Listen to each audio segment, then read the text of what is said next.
Hello friends and welcome to another Nostalgia Talk bonus. So, today's topic is bullying on television. We just had Bullying Awareness Week here in Canada, and bullying is a very, very serious thing. If you know me, then you probably know that I used to get bullied a lot when I was younger. So I'm definitely no stranger to it. And I've seen, on the topic of bullying on television, I've seen TV episodes that featured the typical school bully,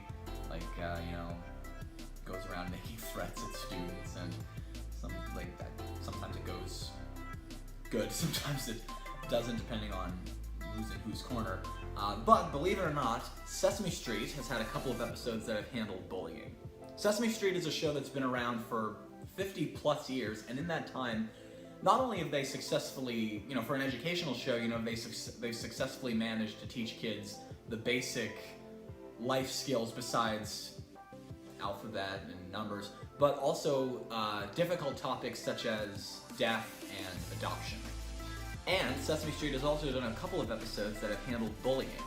And they even had their own recurring bully character. And I recently watched the episodes on YouTube, and they were really, really interesting to watch. Especially for Sesame Street handling bullying. They did a pretty good job at them. So because of this past week having been Bullying Awareness Week, I wanted to do a little retrospective about bullying on Sesame Street. So in one episode, Big Bird's just kind of walking around Sesame Street, and then he sees the initials BB written on the window of 123 Sesame Street. And he's pretty surprised by what he sees. He looks at it and he's like, those are my initials, BB, Big Bird. So he's worrying that he'll get blamed.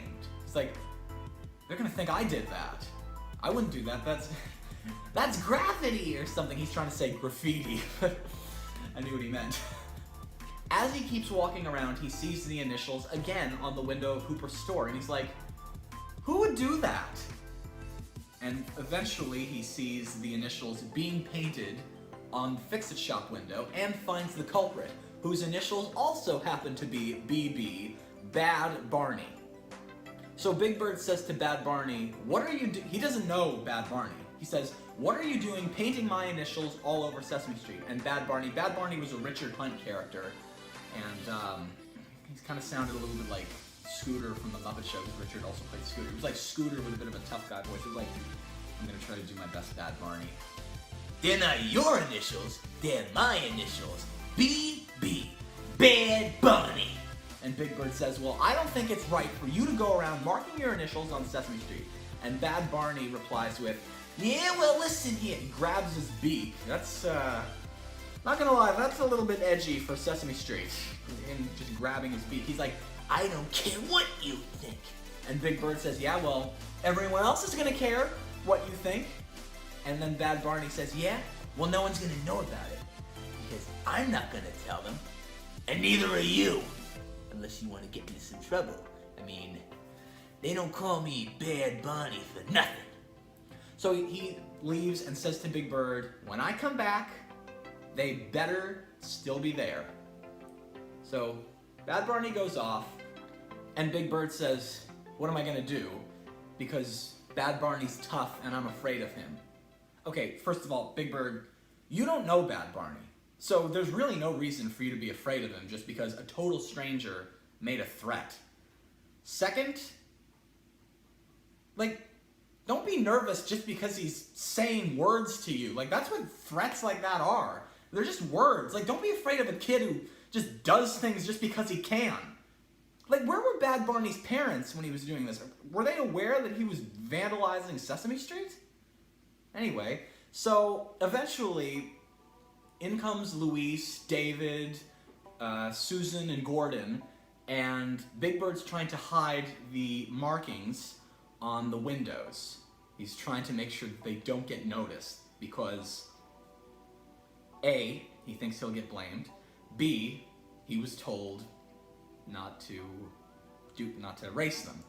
And so Gordon and Susan and David and Luis all notice Big Bird's acting really, really weird. So they start talking to Big Bird, Big Bird, what's going on? He's trying really, really hard not to say. But as he's trying to cover the markings on the 123 Sesame Street window, David and Luis notice. And they're like, look at that. BB. And just as Big Bird suspected, he gets blamed. Gordon and Susan say to him, we worked really, really hard to keep Sesame Street clean. Why would you write your initials? And Big Bird's like, I didn't write them. I also didn't write the ones on Hooper's store window. David's like, you didn't do what? Because Big Bird let it slip that there's vandalism on the Hooper store window.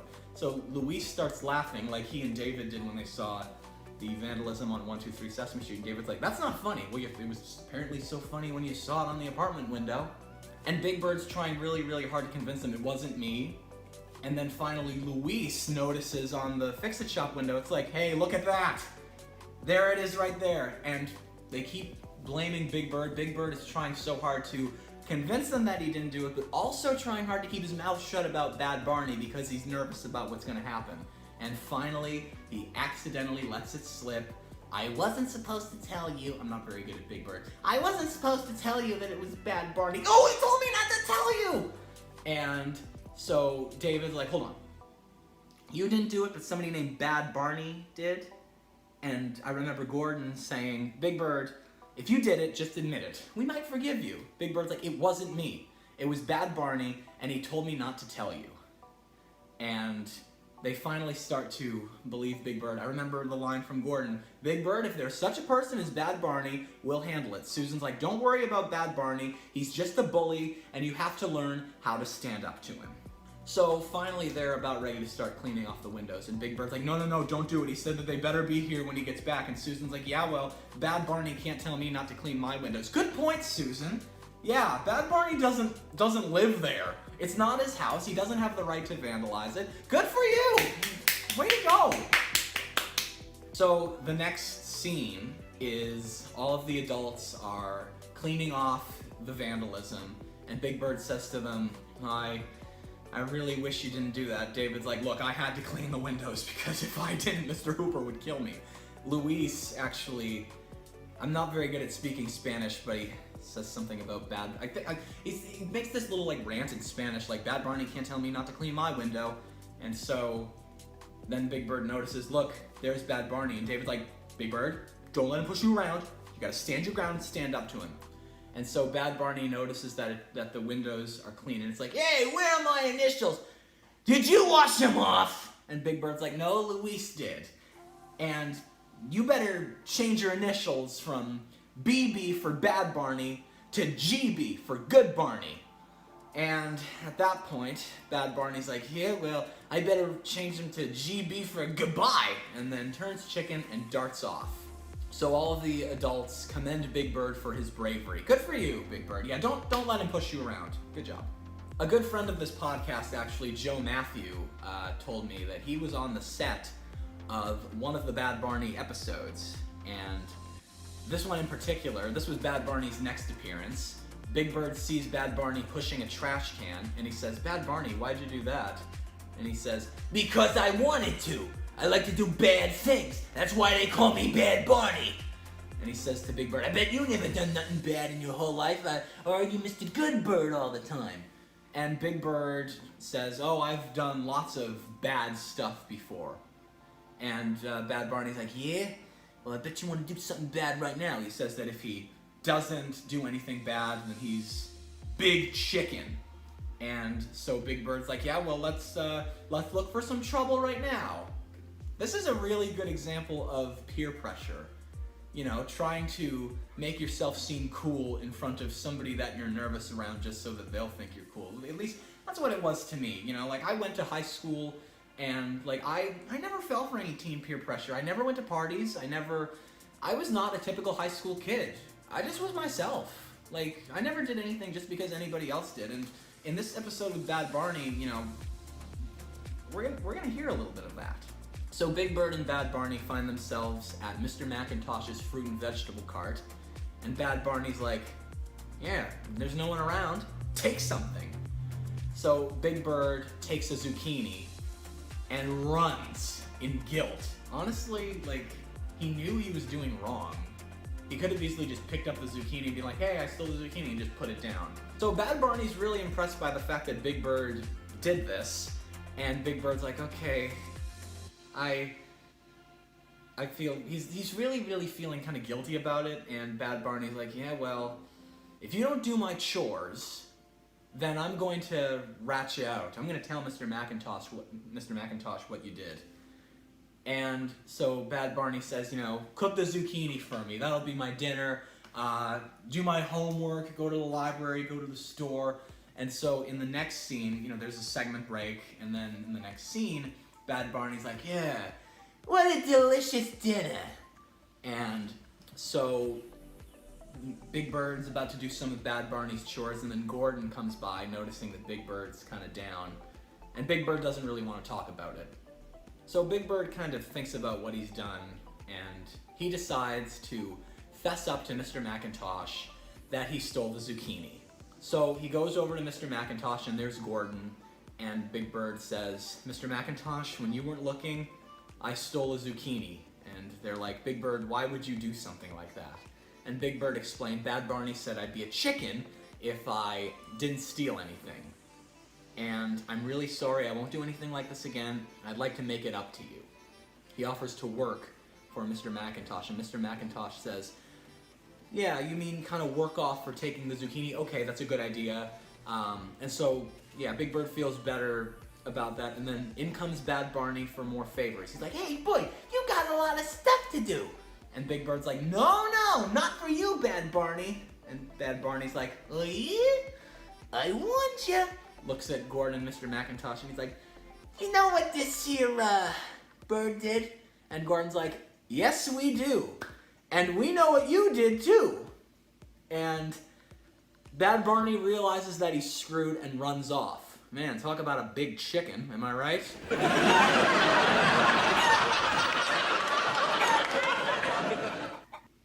Bad Barney later returned in an episode that actually was a remake of that episode, but with Telly in Big Bird's place. And Kevin Clash, who played Elmo for a long time, played Bad Barney in this episode. And, you know, Telly's the one who takes the zucchini and hides it from Mr. McIntosh. Mr. McIntosh actually comes back to the fruit cart after Telly takes the zucchini, and he's like, well, Telly, I see that everything went well. Thanks for watching the cart for me. And then Telly's like, well, I think maybe I should, you know, fess up. And in this one, actually, Bad Barney's like, yeah, well, you know, if you do, they might call your parents, and you might get punished. In all seriousness, if Bad Barney knew that, why is he doing all of this stuff? He probably is used to it at this point. That's probably why he had no problem with it, like, seriously. So Telly fesses up, and he's like, oh, I guess now you're gonna call my parents, huh? And Mr. McIntosh is like, well, that's what you want. And in the next scene, Gordon is on the phone with Telly's parents, and Gordon's like, all right, well, you have to come home right away. And so that's Telly's punishment, you know.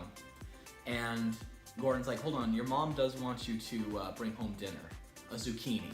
That's how the last episode ended, because when Big Bird came over to admit his faults to Mr. McIntosh and Gordon, Big Bird's like, Mr. McIntosh, can I talk to you? And Gordon's like, well, I'm buying something right now, Big Bird. Would you mind waiting? And then Big Bird's like, well, it's really important. And then after Bad Barney, you know, chickens out, basically, Mr. McIntosh says to Gordon, oh, Gordon, what would you like? And Gordon's like, how about a zucchini? So yeah, kind of bad luck for Big Bird and Telly, because it just makes them feel guilty.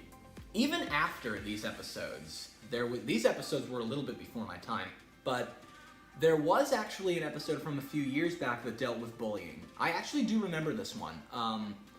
It was when I think I was in my tween years, and in my tween years, I actually got bullied a lot, so I do remember this episode. Big Bird was invited to join the Good Birds Club, and he goes over to the Good Birds Club, and they're like, you're too yellow. Your feet are too small. Or just, the leader of the Good Birds Club makes up any excuse to avoid having Big Bird in their club. And so Big Bird says to Abby Cadabby, can you change, you know, the size of my feet? Can you make them smaller? Oh, can you change the color of my fur? You know, make it fur. Sorry, I was thinking of the monsters. Feathers, and make them blue. Can you make me smaller? And Elmo and Abby go to Chris, who's one of the current Sesame Street human cast members. If any of you guys are not aware of that. And they're like, I don't think that this Good Birds Club has some very good birds in it. And so they go to Big Bird and they're like, Big Bird, they're just bullying you.